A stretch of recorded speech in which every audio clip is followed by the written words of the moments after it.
अस्सलाम वालेकुम स्टूडेंट्स।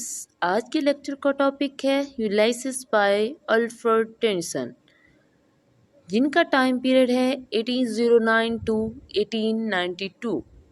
और आज के लेक्चर में हम पोएम यूलाइसिस का background, summary, theme, literary and poetic devices को डिटेल में डिस्कस करेंगे। फर्स्ट ऑफ ऑल हम देखते हैं अल्फ्रेड लॉर्ड टेनिसन की short biography. Alfred Lord Tennyson belongs to the Victorian era, which is mostly known for the dramatic monologues of this time. Alfred Lord Tennyson जो कि Victorian era से belong रखते हैं और विक्टोरियन इरा जो कि dramatic monologue की वजह से बहुत ज़्यादा जानी जाती है। ड्रामेटिक मोनोलॉग पोएम की वो किस्म होती है जिसमें पोइट एक साइलेंट लिसनर यूज़ करता है। And Tennyson was one of the major poet belonging to this era. Tennyson एक मेजर पोइट्स हैं जो कि इस इरा से ताल्लुक़ रखते हैं। Tennyson's Ulysses is the dramatic monologues which is written in the blank verse, but some take it as just a monologue. लेकिन कभी कभार से सिर्फ मोनोलॉग के तौर पर भी लिया जाता है। Our today's discussion will be on Ulysses' poem. The poem was written in the 1833 and published in 1842. ये poem 1833 में लिखी गई और publish हुई थी 1842 में। Before going further to explain the poem, we will take a look at its background. Background of the Ulysses. What is the main idea of the poem Ulysses? Alfred Lord Tennyson has written this poem in the memory of his friend author Henry Hillam. Alfred ने ये poem अपने दोस्त की memory में लिखी थी जिनका नाम है author Henry Hillam. We should discuss more the Ulysses, the poetic person as well as speaker of the monologue. So, Ulysses is a Greek mythical hero who had taken part in the Trojan War. Ulysses जो कि एक Greek mythical hero है, उसने Trojan war में हिस्सा लिया। Being a brave warrior, he proved his bravery and strength in the were very well. एक brave warrior होने के नाते उसने अपनी ब्रेवरी और स्ट्रेंथ का बहुत अच्छे से मुजाहरा किया। After the war he return to his kingdom Ithaca. War के बाद वो अपने किंगडम इथाका वापस आया। Then, after spending some year only sitting on his royal seat, कुछ साल वो अपनी रॉयल सीट पर गुजारने के बाद he become bored, वो बोर हो गया। Then, some grief come from his mind which form this dramatic monologue. फिर कुछ ग्रीफ्स यानी गम उसके दिमाग में आए जिससे ये ड्रामेटिक मोनोलॉग बना। In this poem, he is found addressed to his wife Penelope and his son Telemachus. इस पोएम में वो अपनी वाइफ पेनेलोप और बेटे टेलीमेकस को मुखातिब करते हुए पाया जाता है। The summary of Ulysses. हम यूलाइसिस पोएम की समरी को 2 पार्ट में डिवाइड करते हैं। First of all, the popularity of Ulysses. Alfred Lord Tennyson, one of the greatest British poet. Alfred Lord Tennyson जो कि ग्रेटेस्ट ब्रिटिश पोएट्स में से एक हैं, उन्होंने यूलाइसिस लिखी। It is the dramatic monologue.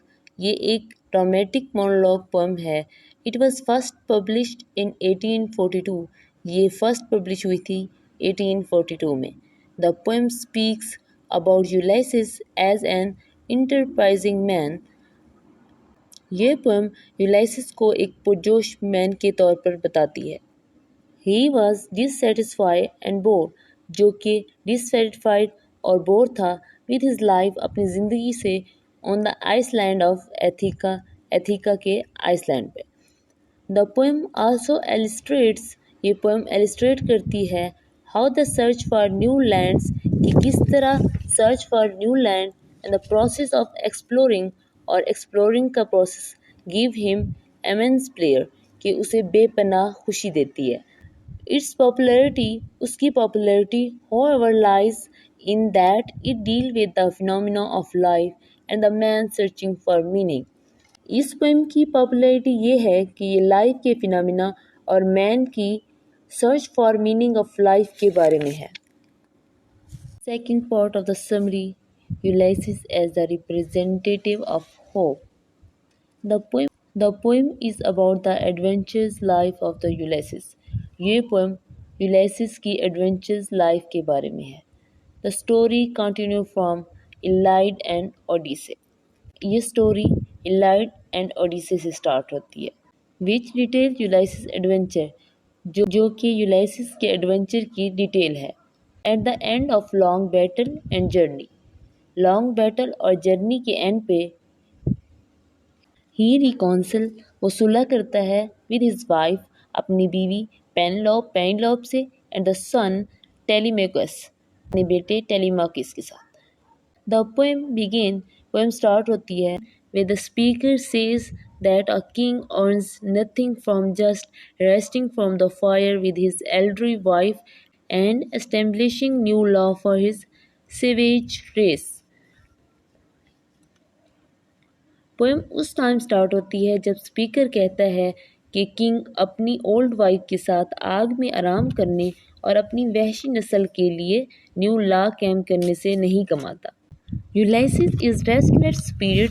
यूलाइसिस एक बेचैन रूह है who does not want to take a break, जो कि ब्रेक नहीं चाहती from the undertaking exciting adventure, जो कि ब्रेक नहीं चाहती एक्साइटिंग एडवेंचर्स से. He recalls his good and bad experiences. वो अपने good और bad experience को याद करता है. Sometime with his dearest friend, कभी कभार उसके बहुत पुराने दोस्तों के साथ, and sometime alone, और बाज़ोकात अकेले. Battling the natural tragedies, वो अपनी नेचुरल ट्रेजिडीज़ के साथ जंग करता है. Then he compare his life with a curve, और फिर वो अपनी लाइफ को कर्व के साथ कंपेयर करता है. And describe the pathless world, और वो इस पाथलेस वर्ल्ड को डिस्क्राइब करता है. That attract him from that angle, जो कि उसे इस एंगल से अट्रैक्ट करती है. He introduced his son to the audience, वो अपने बेटे को ऑडियंस से इंट्रोड्यूस करवाता है. He talks about his son's positive characteristics, वो अपने बेटे के पॉजिटिव कैरेक्टरिस्टिक्स के बारे में बात करता है. एंड इज़ होपफुल, और वो पुरुम्मीद है दैट हिज सन्स के उसका बेटा would save his uncivilised and uncultured people, वो पुरुम्मीद है कि उसका बेटा अनसिविलाइज्ड और अनकल्चर्ड लोगों को बचा लेगा. Thus, he appears to be an unstable spirit to sail a little faith with his old friends before his death. इसलिए यहाँ वो नाकाबिले तस्खीर रूह की तरह लगता है जो कि अपने पुराने दोस्तों के साथ थोड़ा दूर जाना चाहता है. Major theme in the Ulysses poem की major theme, the fulfilment of the life and the death, or the major theme of the poem. Fulfillment of life or death इस poem की major theme है. The poem reflects the innermost desire of the speaker. ये poem speaker की innermost desire को सहर करती है. That he want to fly, कि वो उड़ना चाहता है. Remove away to explore the known universe before death. वो अपनी मौत से पहले इस यूनिवर्स को एक्सप्लोर करना चाहता है. Although he gains considerable popularity on account of his travel history, although वो अपनी ट्रैवल हिस्ट्री की वजह से बहुत ज़्यादा मशहूर है, still he desire to explore the world, लेकिन अभी भी वो इस दुनिया को एक्सप्लोर करना चाहता है. थ्रू आउट द पोएम, इस पूरी पोएम में ही ऑर्गेनाइज्ड द आइडिया, वो इस आइडिया को ऑर्गेनाइज करता है that one should never give up, कि कभी कोई गिव अप ना करे इन द लाइफ, अपनी ज़िंदगी में, एंड फुलफिल देयर ड्रीम्स, और अपने ख्वाबों को पूरा करे. Literary devices are tools used by writer and poet to conveying their emotion, feeling and ideas to the reader. Literary devices वो टूल होते हैं जो कि एक राइटर और पोएट यूज़ करता है अपनी इमोशन, फीलिंग और आइडियाज़ को रीडर तक कन्वे करने के लिए. Alfred Tennyson has also used literary devices to enhance the poem. Alfred Tennyson ने भी लिटरेरी डिवाइसेस यूज़ किए अपनी पोएम में इसे इन्हेंस करने के लिए। Here is the analysis of some literary devices used in this poem. यहाँ हम कुछ literary devices का analysis करेंगे जो कि इस poem में use हुए। First of all, consonants. Consonance is the repetition of consonant sound in the same line. Consonants repetition of consonant sound होता है same line में. For example, the sound of N.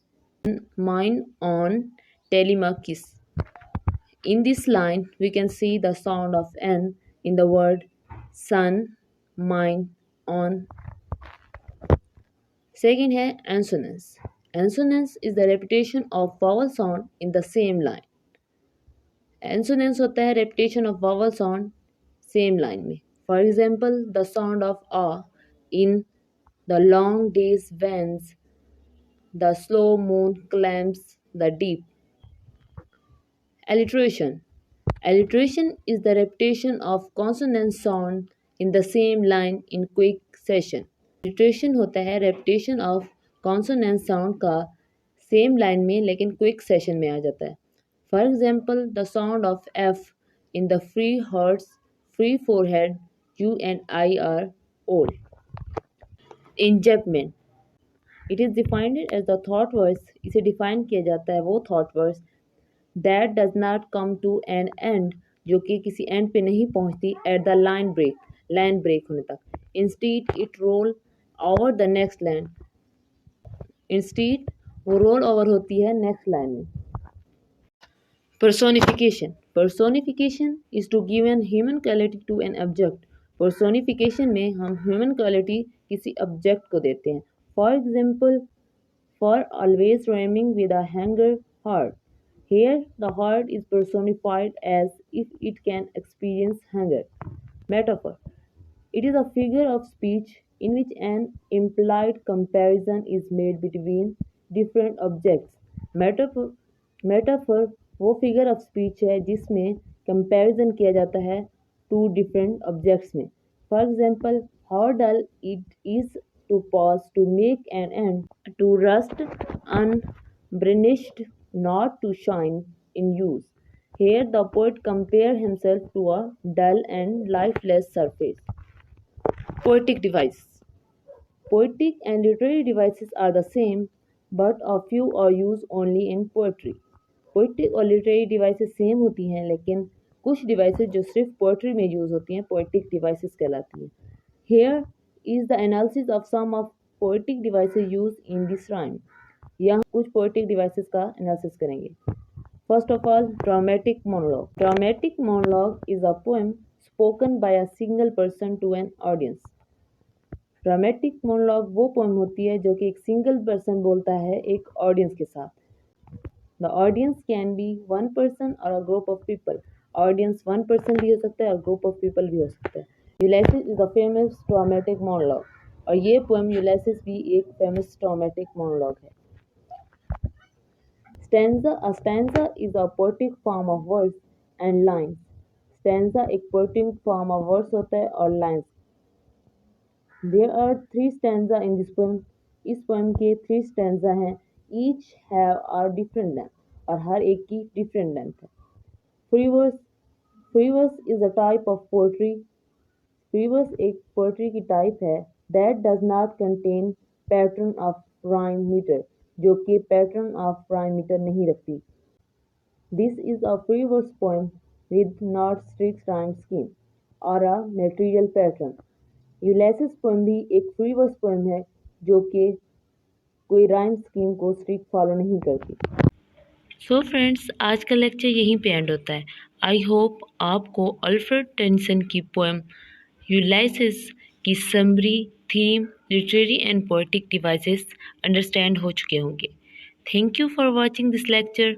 अल्लाह हाफिज़.